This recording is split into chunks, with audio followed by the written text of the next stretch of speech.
The voice said his name was Ariel. He was calling from an island that appeared on no chart. He spoke of hidden knowledge, human genetics, and illnesses that could be cured. And decades later, his voice can still be heard on an aging cassette. The recording belongs to Octavio Ortiz, a Chilean radio amateur who says that in the mid-1980s, his equipment began receiving communications unlike anything he had encountered before.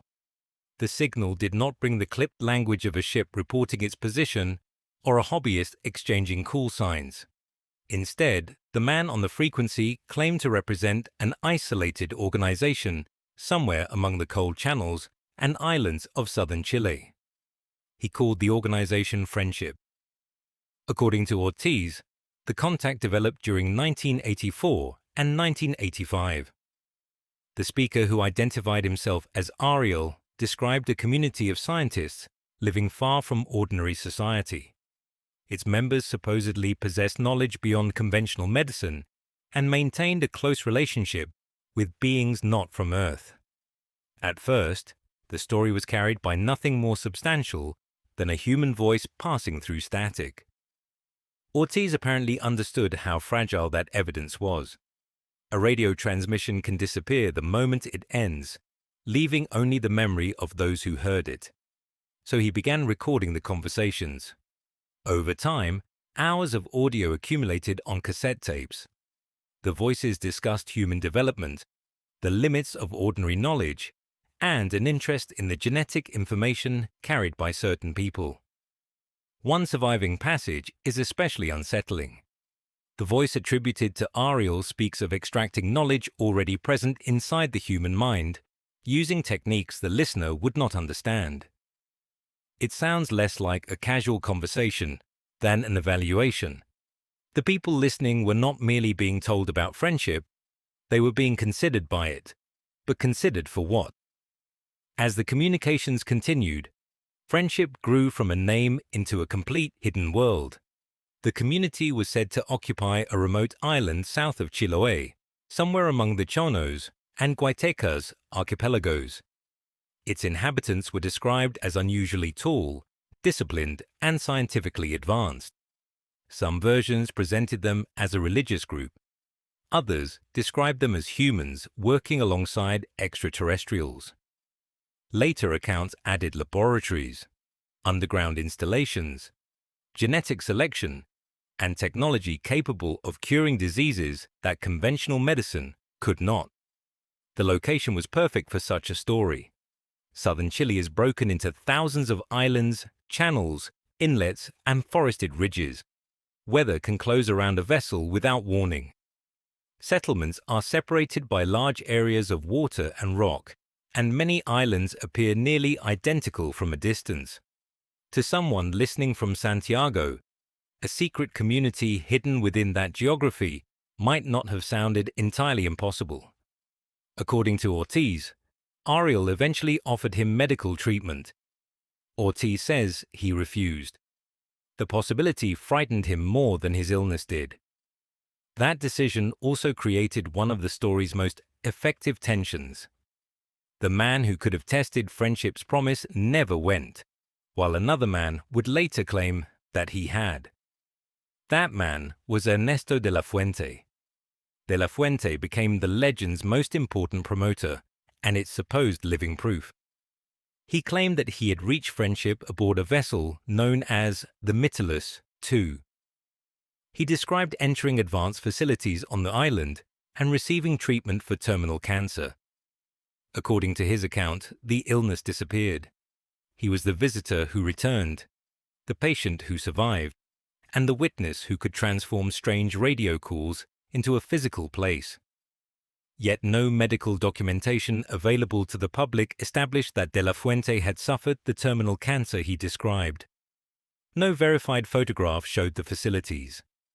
No independent passenger produced a confirmed route, and the Miraculous II, the vessel central to his journey, left no reliable record of its existence. Still, the story expanded. In 1999, Chile's national broadcaster TVN devoted an episode of its popular program, OVNI, to Isla Friendship. The program was hosted by respected broadcaster Patricio Bañados, whose familiar presence gave the presentation a seriousness that late-night rumors rarely received.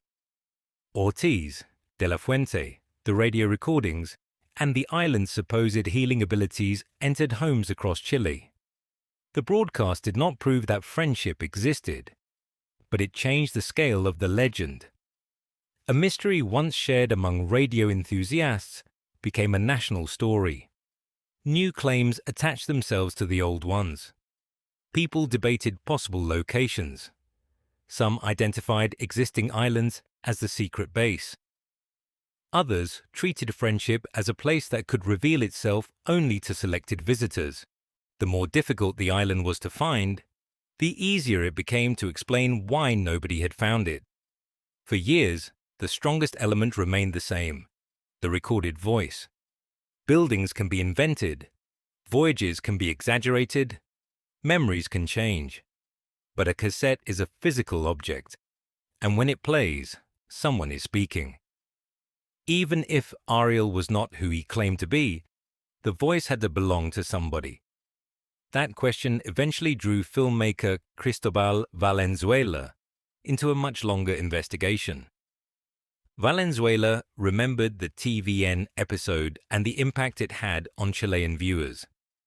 While researching the 2023 documentary Isla Alien, he returned to the radio operators, the surviving recordings, archival television, and De La Fuente's personal history. The investigation did not uncover an advanced island. It uncovered a pattern of fabrication. According to Valenzuela's research, De La Fuente was not the electrical engineer television had presented him as. He had also claimed to have worked as a cameraman during the Vietnam War, but the filmmaker found no evidence that he had been there. The terminal cancer at the center of his miraculous cure could not be substantiated. De La Fuente had worked in film sound, however, giving him practical familiarity with voices, recording equipment, and the construction of convincing audio narratives. The Mytilas, too, also began to look less mysterious. Valenzuela found that a real vessel named Mytilus had operated around the part of Chiloé where De La Fuente spent time during his youth. The alleged friendship vessel appeared to be an altered version of something he had known, a real name, moved into an extraordinary story and given a second number. That discovery suggested a method.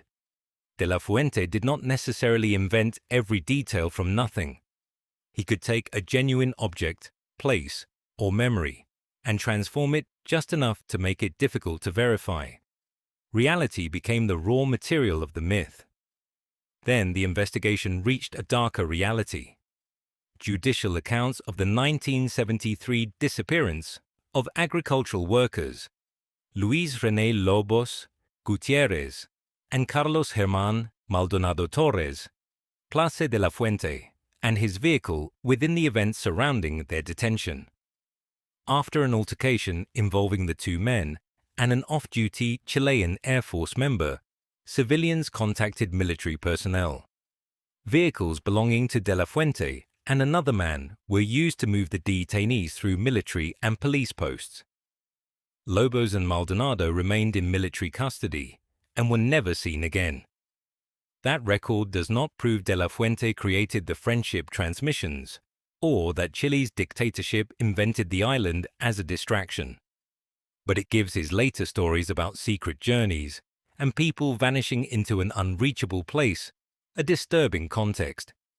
The darkest part of his history may have had nothing to do with extraterrestrials. There are several ways to interpret what remained. The simplest is a coordinated radio hoax. Someone created Ariel, transmitted the voice, and let the mythology grow through repeated conversations. De La Fuente's sound experience and false biographical claims make deliberate fabrication plausible. Yet public evidence does not conclusively identify him as Ariel or show that every radio operator knowingly participated. Another possibility is that the first transmissions were a prank that gained sincere believers. A voice on an open frequency can come from much closer than it appears. Once listeners accepted the premise, every interruption, coincidence, or ambiguous message could strengthen it. Participants might preserve the story for decades without consciously lying because belief had become part of their identity. Television also mattered. Friendship emerged during the final years of a dictatorship that controlled information, then reached its largest audience during a global wave of UFO entertainment. That climate explains why the story found receptive listeners. It does not prove the state created the signal, and no reliable evidence says it did. What remains is narrower than the original legend, but more precise. No verified evidence shows an extraterrestrial community on a secret Chilean island. De la Fuente's miracle cure and voyage collapse under examination. The supposed ship appears assembled from an older memory, yet the cassette survives, and the public record still does not establish who was behind the voice, where the transmitter was located, or how many people understood the performance. Perhaps Ariel was de la Fuente. Perhaps he was another radio enthusiast conducting a prank. Perhaps several people contributed as the story changed. Whatever the answer, the voice accomplished something the imaginary island never could. It found a permanent place on the map. Not a map of southern Chile, but a map of belief, memory, and guilt. The island was never found. But when the old cassette begins to turn, Ariel is still there, waiting in the static.